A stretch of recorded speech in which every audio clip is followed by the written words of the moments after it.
Merci de choisir la RTG pour vous informer. Bienvenue à tous dans ce journal. À la une de l'actualité de ce soir, le président de la République, le général Mamadi Doumbouya, a été reçu à Abidjan par son homologue Alassane Ouattara. Une rencontre stratégique qui va sans doute permettre à nos États de renforcer davantage les liens d'amitié, de fraternité et de coopération. La table ronde des hydrocarbures a été officiellement lancée ce mercredi à Conakry, un tournant décisif pour l'élaboration de la politique nationale des hydrocarbures. Les travaux ont été lancés par le Premier ministre. Enfin, lutte contre la drépanocytose. En marge de la journée mondiale dédiée à la maladie, une série d'activités est initiée par le ministère de la Santé et de l'Hygiène publique, parmi lesquelles figurent des mesures préventives. C'est tout pour le sommaire.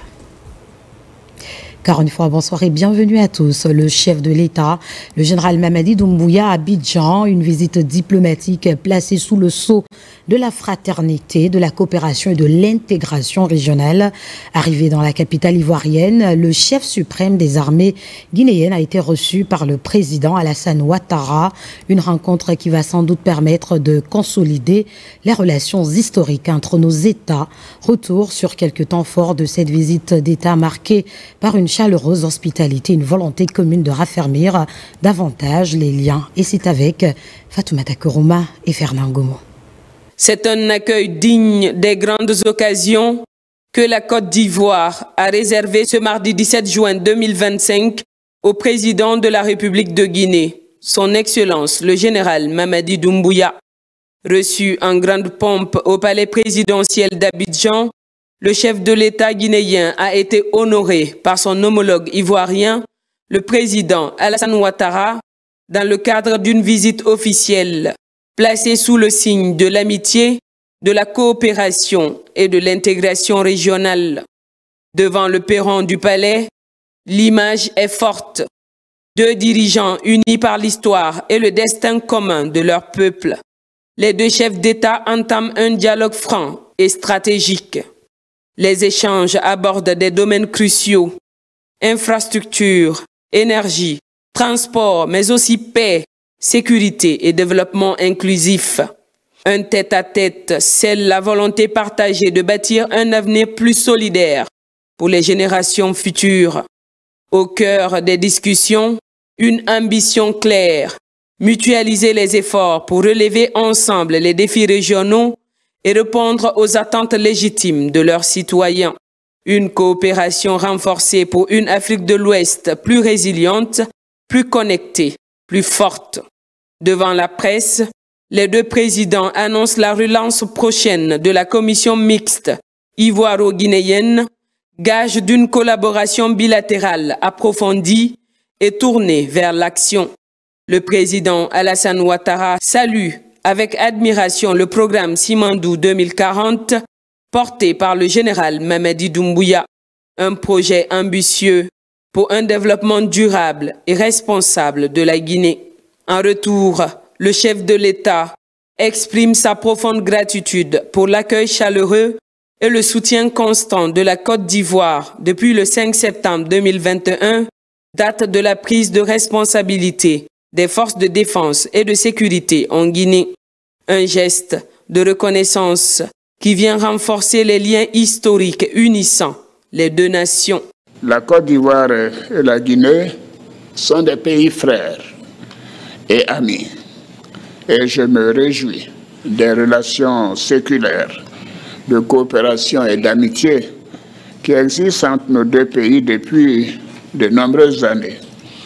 Dans le cadre de ces excellentes relations, notre pays accueille une importante communauté guinéenne, comme vous l'avez constaté ce matin, qui vit en parfaite harmonie avec leurs sœurs et frères ivoiriens.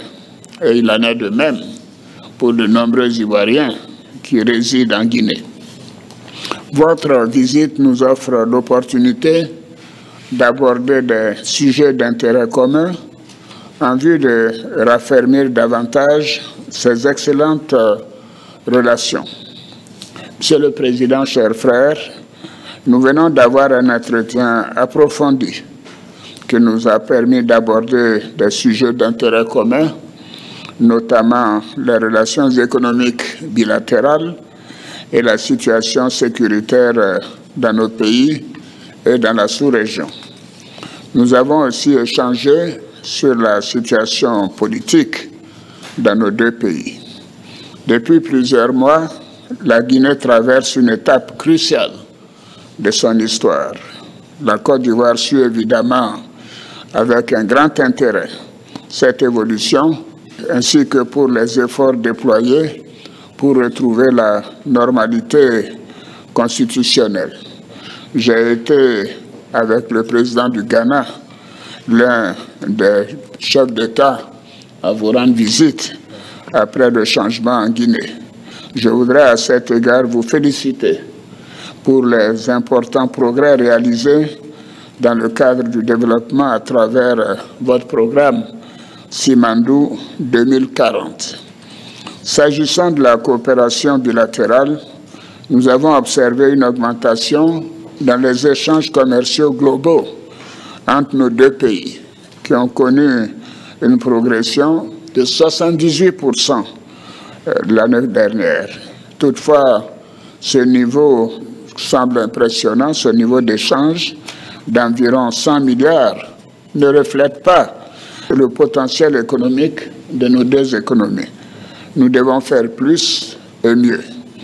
Nous avons décidé de renforcer davantage notre coopération économique, notamment dans les domaines des mines et de l'énergie, du transport, bitumage de la route Lola, fourniture de la frontière de la Côte d'Ivoire, construction du chemin de fer San Pedro-Monimba et ensuite Conakry. Nous avons aussi convenu d'organiser dans les plus brefs délais la 3e session de la Grande Commission mixte de coopération ivoiro-guinéenne et d'accélérer les travaux de délimitation et de matérialisation de la frontière ivoiro-guinéenne.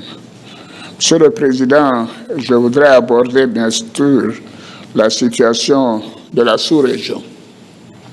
Nous avons aussi échangé sur cette situation préoccupante dans notre sous-région, notamment la situation sécuritaire, politique et humanitaire dans les pays du Sahel et les menaces que ceci pose pour les pays côtiers. Nous avons décidé de continuer d'apporter une assistance pour permettre aux pays du Sahel de faire face aux besoins humanitaires et sécuritaires, et parce que nous sommes tous concernés par ces situations difficiles.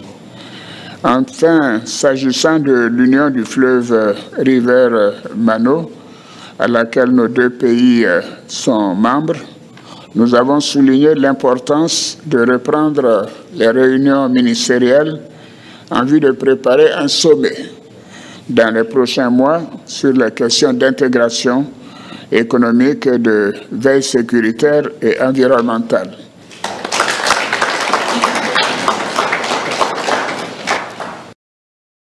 Excellence, Monsieur le Président, c'est un immense honneur pour moi d'effectuer cette visite en terre africaine des Côtes d'Ivoire. Je souhaite vous remercier sincèrement pour l'invitation que vous m'avez adressée et l'accueil chaleureux qui a été réservé à ma délégation ainsi qu'à moi-même. Ceci témoigne de l'estime que vous portez à la République de Guinée. Et à ma modeste personne, en cette heureuse occasion, permettez-moi, Monsieur le Président, de transmettre les salutations fraternelles du peuple de Guinée. Je suis ici non seulement en tant que président de la République de Guinée, mais en tant que frère, en tant qu'ami et en tant que fils d'Afrique. Dans le contexte géopolitique actuel, tant régional que mondial, je souhaite vous exprimer ma profonde admiration pour votre parcours exceptionnel à la tête de la Côte d'Ivoire. Depuis notre rencontre à Conakry, Monsieur le Président, j'ai été marqué par votre humilité et le respect que vous avez vis-à-vis du peuple de Guinée.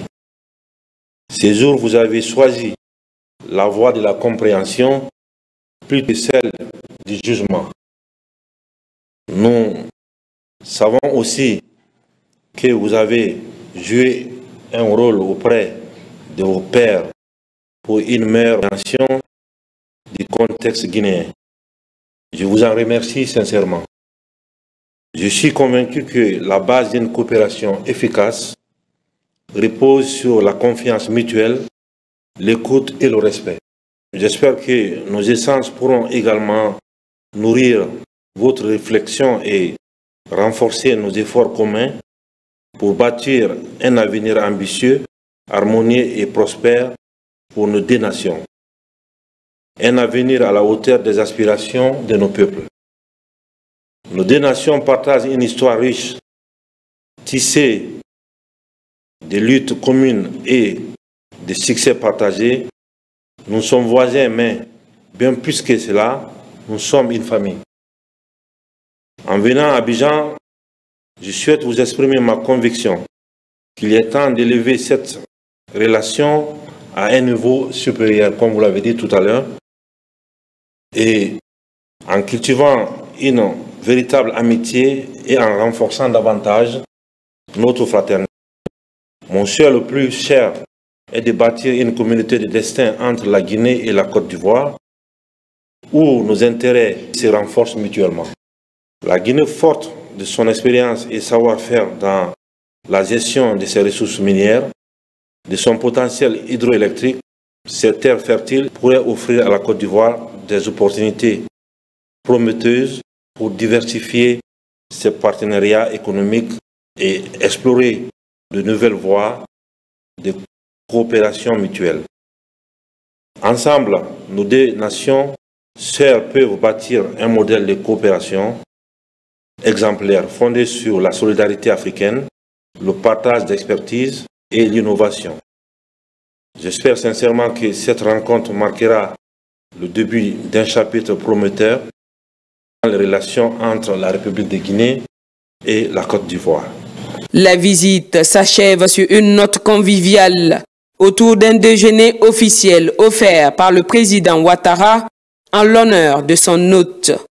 Un moment de fraternité et de partage qui vient sceller dans la confiance et la solidarité une volonté ferme, celle de bâtir un partenariat stratégique fort, durable, au service de la paix, du développement et de l'intégration des peuples ouest-africains. Deuxième grand titre de cette édition, ouverture ce mercredi à Conakry de la table ronde des hydrocarbures. Cet événement piloté par la Direction nationale des hydrocarbures permettra de faire le point sur les acquis et défis auxquels le secteur pétrolier guinéen fait face. Cette rencontre constitue également une étape cruciale pour l'élaboration de la politique nationale des hydrocarbures. Carnos Mandia, le reportage.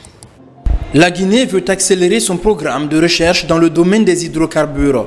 Avec cette table ronde qui regroupe spécialistes locaux et étrangers, des réflexions sont menées pour poser les bases en vue d'engager des actions importantes pour l'exploration et la valorisation de tous les autres segments qui entrent en ligne de compte dans la gestion de l'or noir. Cet événement, cette table ronde des hydrocarbures, n'est pas un événement de plus, mais un point d'inflexion. Un moment pour faire une pause, regarder derrière, interroger nos choix, mais principalement, préparer la suite. Au nom du ministre en charge des hydrocarbures, le ministre des Mines a rappelé l'enjeu de cette table ronde et tout l'optimisme qui anime la Guinée dans la recherche de l'or noir au regard d'indices concrets. Pour rappel, la recherche pétrolière en Guinée a démarré dans les années 70 et n'a enregistré que 3 forages depuis 50 ans. Cela s'explique par une priorisation du secteur minier au détriment du secteur des hydrocarbures et par l'absence d'une stratégie claire pour la mise en valeur des hydrocarbures. À elle seule, la Guinée possède 42 000 km² de sismique 2 dimensions et 16 000 km² de sismique 3D, couvrant le bassin offshore dont la superficie est estimée à 93 000 km². Les conclusions de cette table ronde ouvriront la voie à l'élaboration d'une politique nationale et d'un schéma directeur des hydrocarbures en Guinée. Le Premier ministre, chef du gouvernement, a réitéré tout l'engagement de l'État à œuvrer pour donner à ce secteur une dimension plus importante dans la marche du pays. Sous le leadership du général Mamadi Doumbouya, il y a une rupture par rapport à la manière dont on a conçu beaucoup de politiques stratégiques majeures de la Guinée. Grâce à Dieu, nous avons enregistré avec beaucoup de bonheur que des pays proches, frères de la Mauritanie en passant par le Sénégal jusqu'aux confins de la Guinée-Bissau, il a été découvert des nappes de pétrole. Et nous appartenons à la même ère géosismique ou sédimentaire qui permettrait que nous développions nous aussi les forages. Au Sénégal, si ma mémoire est bonne, il y a plus de 300 puits ou de forages. En Guinée, 50 ans, il n'y en a eu que 3. D'où la nécessité d'accélérer le développement des forages pour s'assurer est-ce que oui ou non nous avons de manière satisfaisante des nappes pétrolières dans notre territoire. La table ronde des hydrocarbures va durer 3 jours et sera ponctuée tout au long de panels et de séances de formation de techniciens. Et disons que c'est un appel à la préservation de l'environnement que vient de lancer l'Union nationale des impactés du bassin du Concouré à travers le lancement de la première édition du forum sur les barrages hydroélectriques présidé par le Premier ministre. En plus des membres du gouvernement, la rencontre a mobilisé les partenaires techniques et financiers et les autorités locales. Ousmane Bangoura, bureau de presse de la primature. À Conakry, ils sont venus des différentes localités impactées par les aménagements hydroélectriques du bassin de Concouré. L'objectif, échanger sur les défis liés à l'environnement, aux infrastructures et au développement durable. Cette première édition du forum, portée par l'Union nationale des impactés du bassin de Concouré, UNIBAC, a rassemblé les présidents des délégations spéciales, des partenaires techniques et plusieurs personnalités du pays. Aujourd'hui, il est de notre devoir de rappeler les réalités encore douloureuses. Des milliers de familles déplacées vivent encore sans relogement digne ni définitif. Des terres agricoles et zones de pâturage englouties sans compensation aucune. Des échanges francs sur les impacts environnementaux et sociaux ont permis de poser des bases d'un plaidoyer collectif en faveur d'une gestion plus inclusive et durable du bassin. Président de la cérémonie d'ouverture, le Premier ministre Amadou Ouriba a salué l'initiative et réaffirmé l'engagement de l'État à accompagner les efforts de préservation de l'environnement tout en valorisant le potentiel énergétique du pays. Régler ce problème, c'est un devoir d'abord moral. Le second élément, c'est un devoir de justice. Mais le troisième élément qui est non négligeable, ne pas s'occuper des impactés, c'est sacrifier l'avenir de la Guinée. Le Concouré est le fleuve qui a été et qui est aujourd'hui le fleuve par excellence où les investissements les plus importants que la République de Guinée a pu engager se retrouvent autour de ce fleuve. Donc il faut que l'écosystème dans sa globalité soit un écosystème vertueux où les ressources sont protégées. Et ces ressources, c'est d'abord les hommes et les femmes qui vivent dans la zone. Ce forum se veut désormais une rencontre annuelle de dialogue et de suivi des engagements pris. Un signal fort pour concilier développement énergétique et durabilité environnementale dans le bassin de Concouré. Le bureau de suivi des priorités présidentielles vient d'organiser la revue des projets urgents inscrits dans le portefeuille de l'État. Un seul objectif, présenter les projets tout en identifiant des contraintes pour des solutions correctives. Aboubacar Junior Camara, reportage. Dans cette salle, les acteurs impliqués dans l'exécution des projets inscrits dans le portefeuille de priorités présidentielles et se concertent sur la gouvernance efficace des projets à travers une évaluation collective de leur niveau d'exécution, mais aussi identifier les contraintes pour des mesures correctives. Ce matin, nous démarrons avec le comité ad hoc Simandou, la revue technique de ce portefeuille. Nous allons recevoir l'ensemble des projets, les 34 projets qui sont inscrits dans ce portefeuille, qui vont nous présenter le niveau d'avancement et les contraintes de mise en œuvre de leurs projets. L'objectif est de préparer un document de revue technique qui va être présenté aux membres du gouvernement le vendredi prochain. Et nous estimons arriver à un document qui résume, qui nous présente la photographie actuelle de l'ensemble de ces projets, leurs contraintes de mise en œuvre et également les solutions qu'il faut proposer le plus rapidement possible.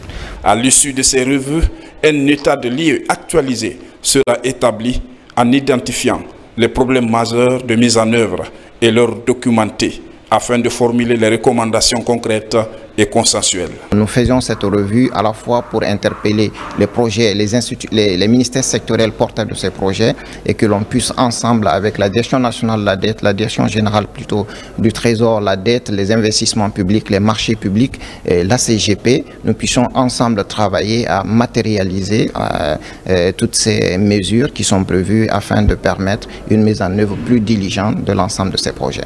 Cette présentation synthétique des projets par portefeuille et les discussions ouvertes autour des contraintes vont permettre d'élaborer une matrice de recommandations afin de corriger toutes les imperfections qui freinent l'évolution des chantiers.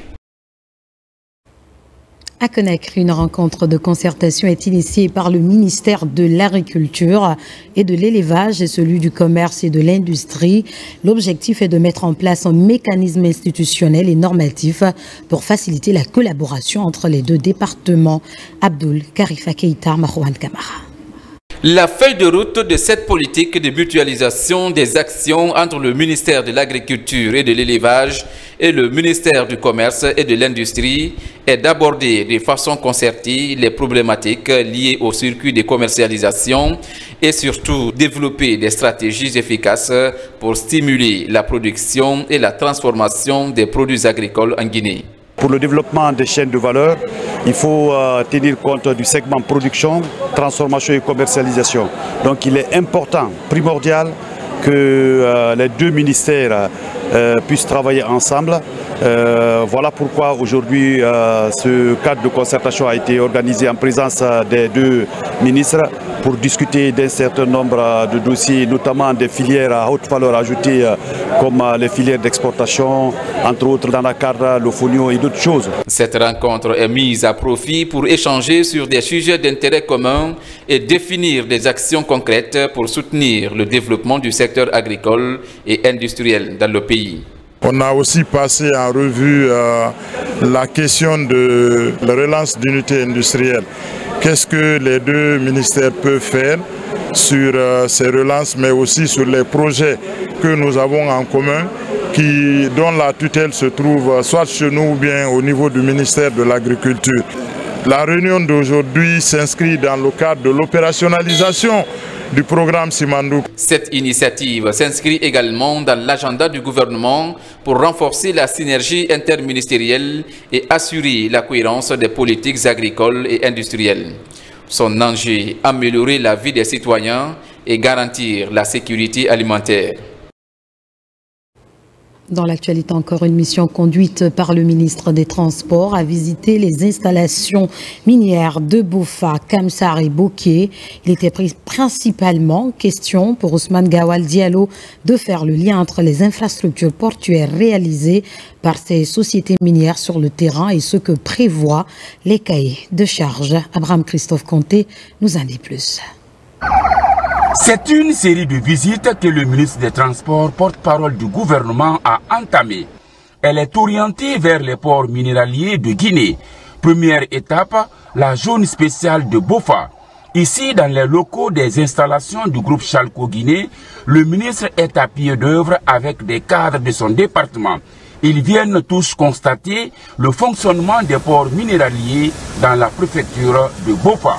Il ne s'agit pas de visiter les sites miniers, mais de visiter les infrastructures de transport avec les services du ministère des Transports qui sont concernés. Nous nous rendons sur le territoire pour prendre contact avec ceux qui exploitent le littoral, avec les activités maritimes, mais aussi les chemins de fer, dans le cadre de la réflexion globale du département des transports pour aider à la construction d'une politique plus inclusive et plus mutualisée du développement du secteur des transports. Nous n'avons que 350 km de côtes maritimes. Nous devons les exploiter et les préserver aussi pour d'autres générations. Comme ça, la mission échange avec les cadres de la CBG et visite des installations portières.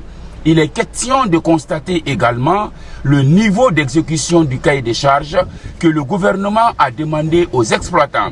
Cela pour le respect de toutes les lois guinéennes en matière d'exploitation minière. Et à CBG, on l'a reçu, on l'a amené au niveau du quai minéralier qui reçoit le bateau minéralier et on vient de visiter le quai italien qu'on appelle le quai commercial qui reçoit toutes nos pilotines qui facilitent les opérations portuaires. Cette mission de conformité intéresse des cadres et directeurs impliqués dans le processus de l'exploitation minière au ministère des Transports.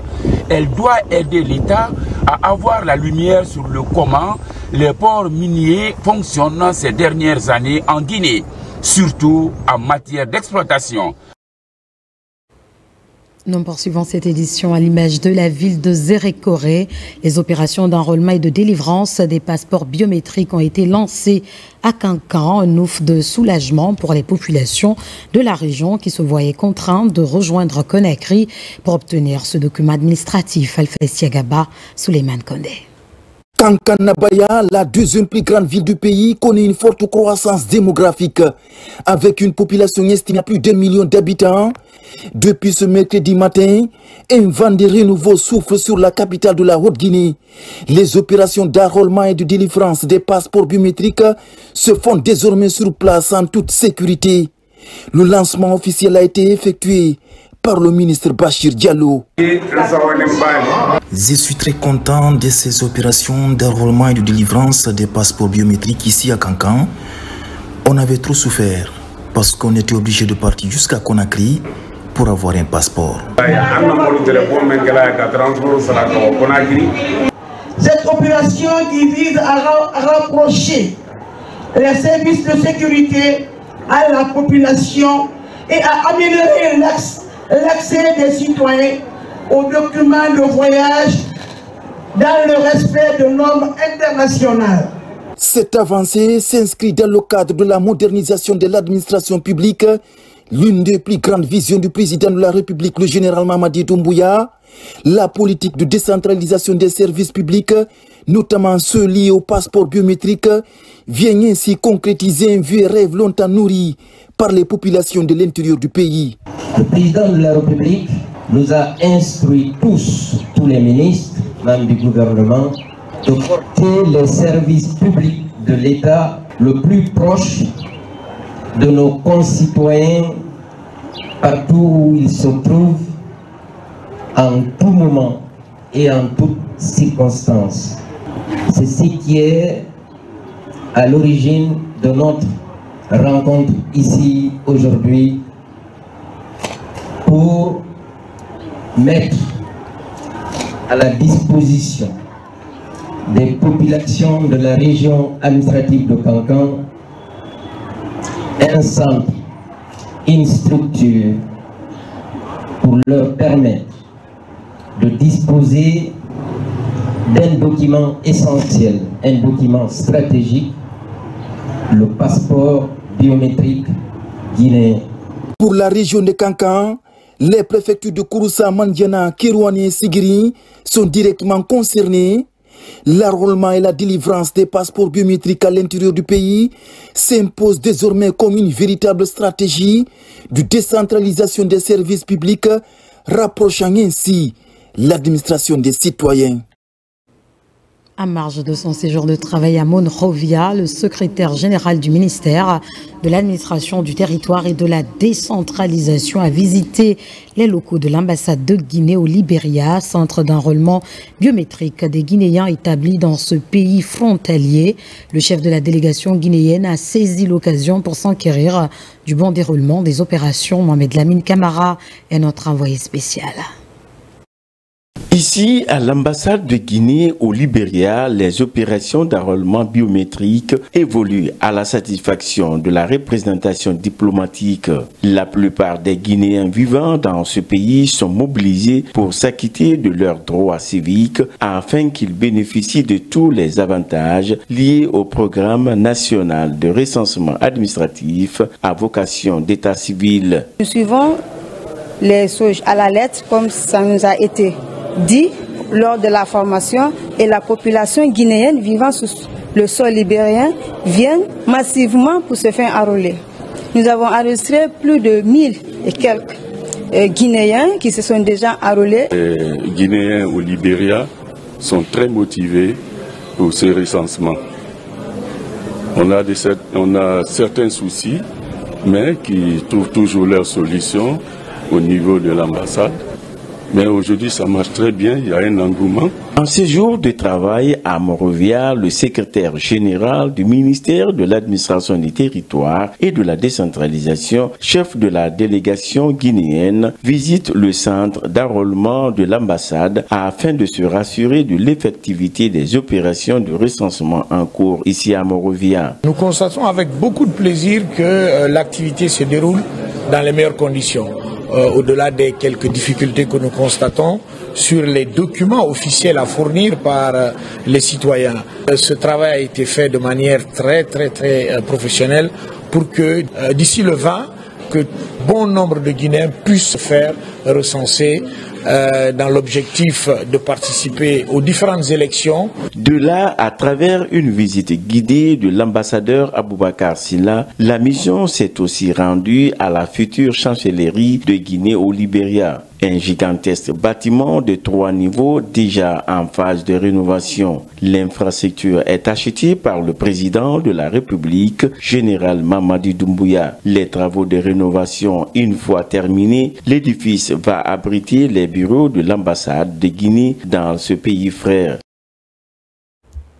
Le quartier Tombolia, récemment érigé en commune urbaine, se distingue de plus en plus dans la promotion des idéaux de refondation du CNRD. Une série d'activités citoyennes est organisée par les jeunes et soutenue par les autorités locales. On peut entre autres citer le concours Quartier propre et la vulgarisation du PNR avec Aboubakar Diaby. Pour lutter contre l'insalubrité de la capitale Conakry, les initiatives continuent d'être entreprises de façon spécifique. Dans la commune de Tombolia, par exemple, cette compétition quartier propre est organisée pour favoriser l'hygiène publique en cette période de grandes pluies. Simultanément, des sensibilisations sont menées pour encourager les populations dans le cadre du recensement biométrique. 2 actions différentes mais étroitement liées sur la feuille de route du gouvernement de la transition. Le recensement de la population est un acte fondamental pour tout État qui souhaite se développer de manière équitable et efficace. Le recensement nous permet de connaître le nombre exact de la population. Il permet également de connaître l'identité de chaque citoyen dans un État. C'est une série d'activités qui vise à vulgariser l'esprit de civisme et patriotisme pour le développement socio-économique en Guinée. Les enjeux de préservation de l'environnement et la réussite du programme national de recensement administratif à vocation d'état civil PNRAVEC constituent des priorités phares pour les autorités communales de Tombolia. Lancement officiel de la semaine de ratissage vers la 2e ligne droite du recensement. Cette 3e initiative vient aider à clore, à partir de Tombolia, le vaste accompagnement de l'important programme qui aujourd'hui demeure une de nos priorités depuis le sommet de l'État jusque dans les derniers carrés du découpage territorial de la Guinée. Par cette rencontre, les avantages de cet outil stratégique qui est le PNRAVEC sont largement divulgués. Il s'agit entre autres de l'obtention des données fiables sur la population pour mieux planifier la politique publique. Dans le même registre, à Manéa, des jeunes renforcent davantage leur appui au programme national de recensement administratif à vocation d'état civil. D'ailleurs, un mouvement dénommé Doumbouya Fait a vu jour. Sa mission, faciliter l'obtention des données fiables sur la population conformément aux idéaux des autorités de la transition. Aboubacar Diaby, reportage. Dans la nouvelle commune de Manéa, les initiatives citoyennes se concrétisent pour accompagner le recensement biométrique. Les jeunes de cette contrée sont à pied d'œuvre pour sensibiliser leurs concitoyens à se faire recenser. Ici, le mouvement Doumbouya Fait Manéa Lagnife Nara est lancé dans cette dynamique pour fournir des informations précises sur la population guinéenne. Nous affirmons que le programme national de recensement à vocation d'état civil a été un réel succès à Manéa. Nous nous réjouissons pleinement de cette initiative qui vise à doter la population guinéenne d'un statut de citoyen libre. Pour marquer sa présence sur le terrain, cette plateforme, qui regroupe essentiellement les jeunes de Manéa, soutient les acquis du CNRD pour le développement socio-économique en Guinée. Le Moudouf entend jouer sa partition pour rendre effectif le programme national de recensement administratif à vocation d'état civil PNRAVEC. Il faut aussi saluer l'initiative des membres du Moudouf. L'invite que je peux faire à la population, c'est d'aller se faire recenser. Parce que c'est un des éléments auxquels le président de la République, le général Mamadi Doumbouya, tient.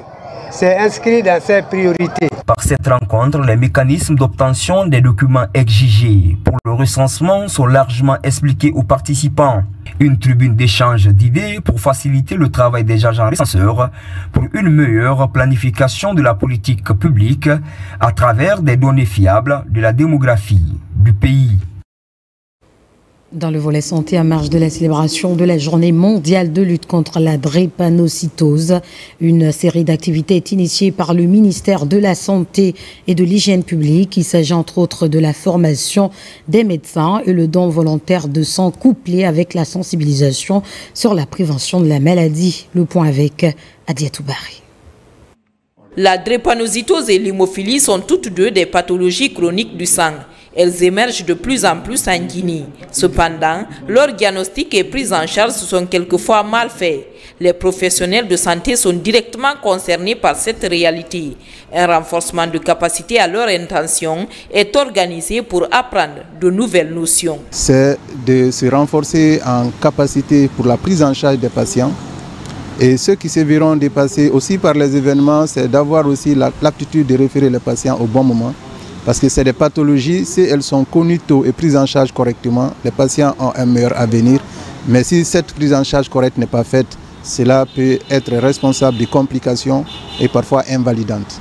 Et aux autorités de mettre en place des mécanismes qui donneront des meilleurs soins à ces patients.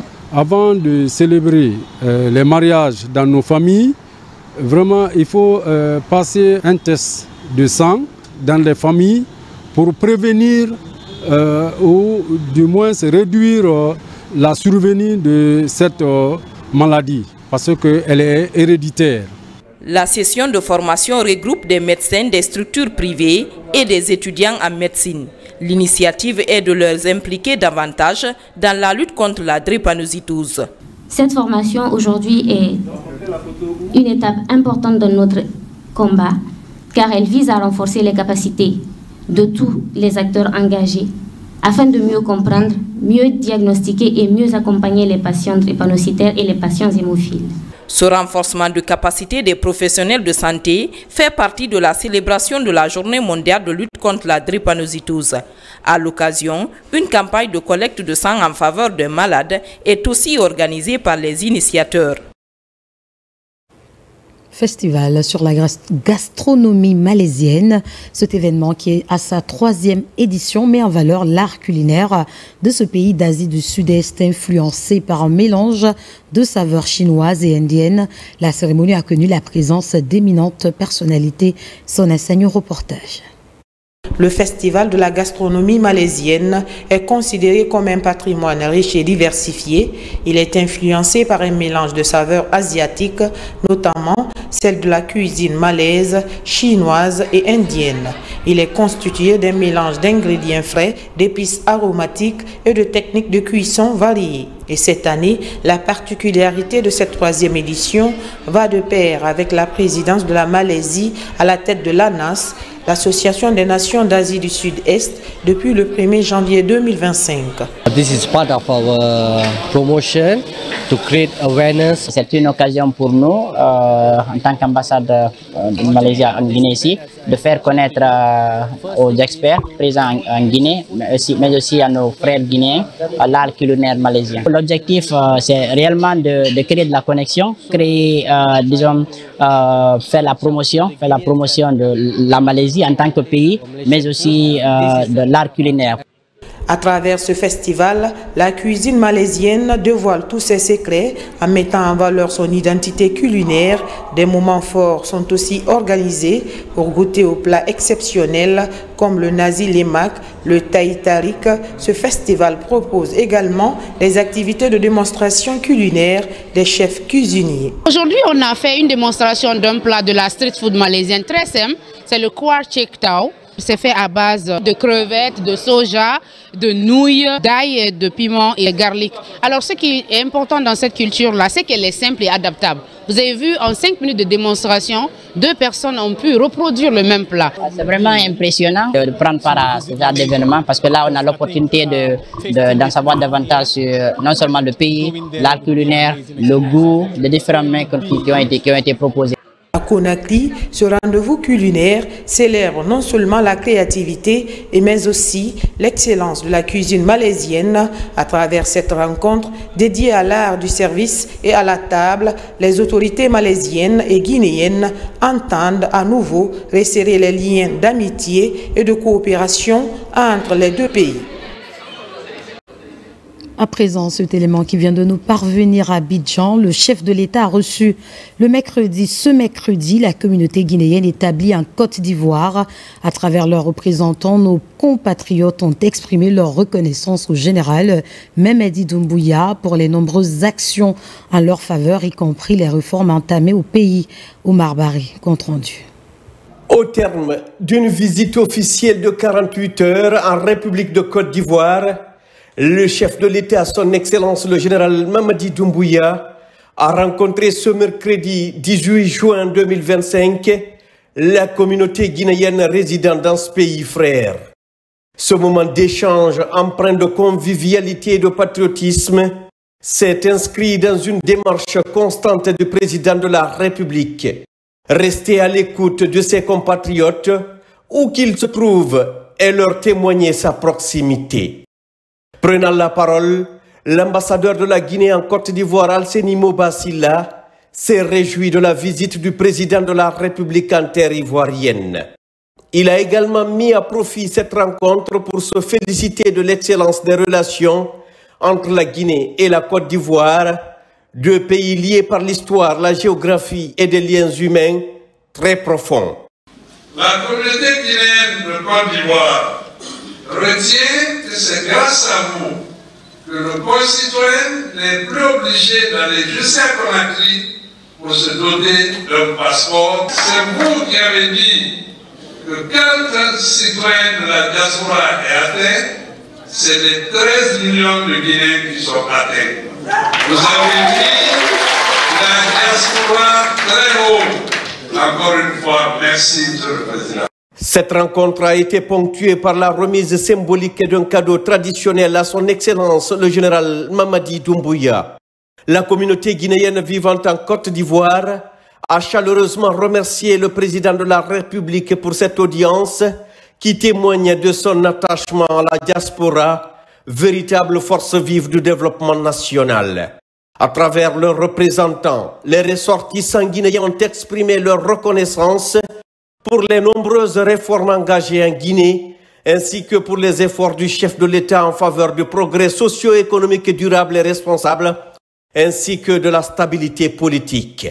Mamadou Djoulde Diallo, secrétaire général du Conseil des Guinéens de Côte d'Ivoire, a notamment salué la relance du méga-projet Simandou et la mise en œuvre du programme Simandou 2040.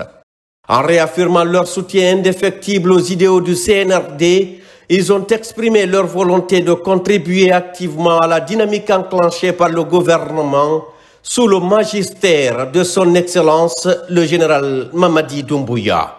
C'est avec joie et allégresse que notre peuple établi dans ce pays vous accueille et vous exprime tous sa reconnaissance pour tout ce qui est fait et est en train d'être fait sous votre leadership pour redonner aux Guinéens leur dignité.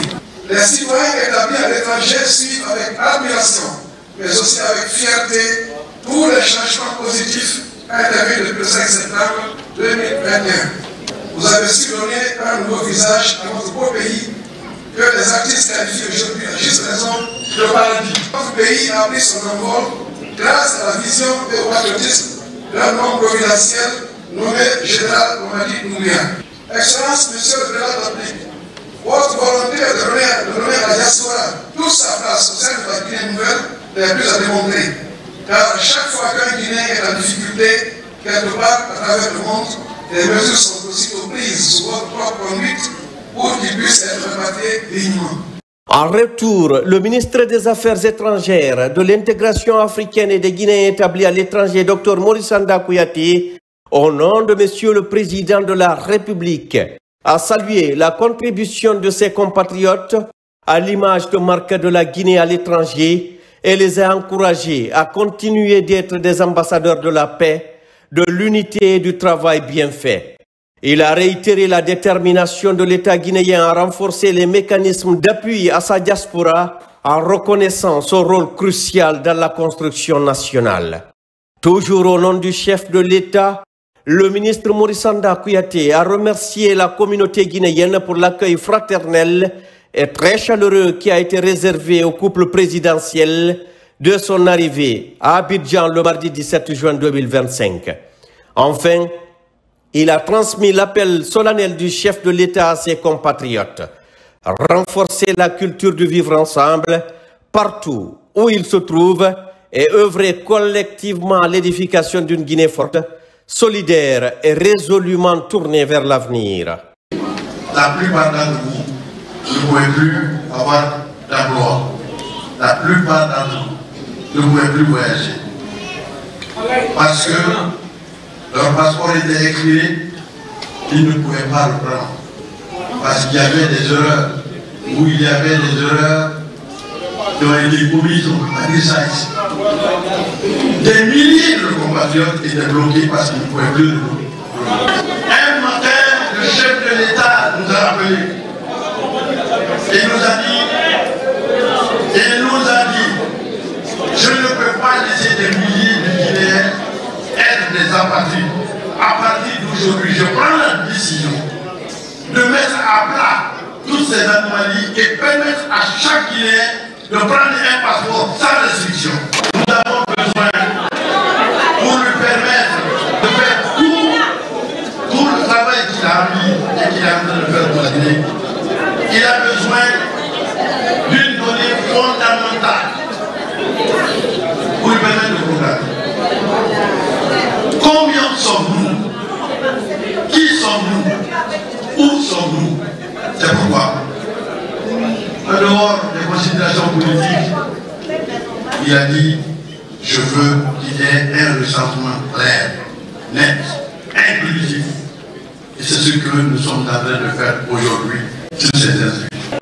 Venez vous faire recenser. Je vous prie d'accepter les félicitations, l'admiration et les bénédictions du chef de l'État pour la nation entière et particulièrement pour la diaspora guinéenne. Cette rencontre hautement symbolique vient clore une visite officielle marquée par la consolidation des liens bilatéraux entre la Guinée et la Côte d'Ivoire, mais aussi par une volonté renouvelée de faire de la diaspora guinéenne un acteur central de la transformation du pays. C'est la fin de ce journal. Merci de votre fidélité à la RTG. Nos programmes se poursuivent sur nos antennes. Guinée, notre paradis, terre de richesse, d'opportunités et d'innovation. Bonsoir.